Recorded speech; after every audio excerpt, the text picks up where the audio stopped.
but I love it. And I didn't watch any trailers, so maybe that's why I love it more. I'm gonna watch the trailers and see how much they might have given away, but there's a heist in this film, but I wouldn't promote this movie as a heist film because in a heist film, you really get to see a lot of planning. There's a lot that goes into calling something a heist film. So for that reason, I wouldn't call it a heist film. Yes, this movie has a heist, which is a big part of the film. But actually, no. The heist is a big part of the film.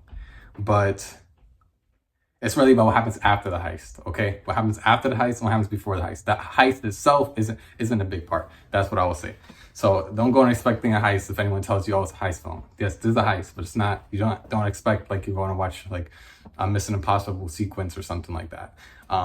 But it was, one thing I really love about this film, and like I said, I can't believe I'll give it a 5 out of 5 stars, but I gotta be honest, that's how I feel. Like when it was over, something happened to one of the characters I didn't want to happen.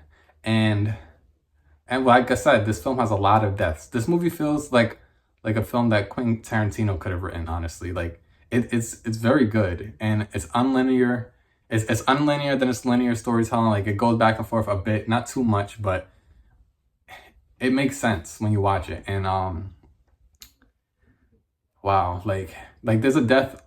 I'm not spoiling anything, but I'm just saying this. Someone dies in this film. A lot of people die. All I'm saying is when a certain person dies, you don't expect it. There's so many unexpected deaths that like. I don't know if that's why I love it. I think I love it because this movie made me feel like unsafe with any character.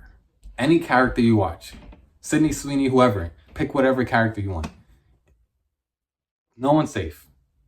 And when I realized I watched in a movie, I was like, it had me, because I was like, most of the times you watch in a movie and then also there's no real pinpoint of who's the real main character.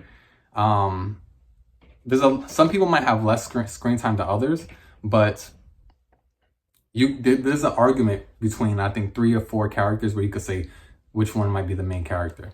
But there's one person who's a central theme throughout the whole film for sure. But the way it weaves in is kind of like you could kind of see someone else being the main character. But what I will say is they need to promote this movie better, because I really did enjoy it. Highly recommend it. And like I said, this is one of my favorite films of the year. Unexpected. All I went in was because I said, okay, look, the cast is great. It looks like it has like almost like a little Western kind of feel to it. And it just looked interesting to me. And I'm glad I went to see this movie. So if you haven't seen any trailers, just go in blind. If anything, you'll have a great experience. Or not experience, just an experience in general. And that's what I'll say. Like,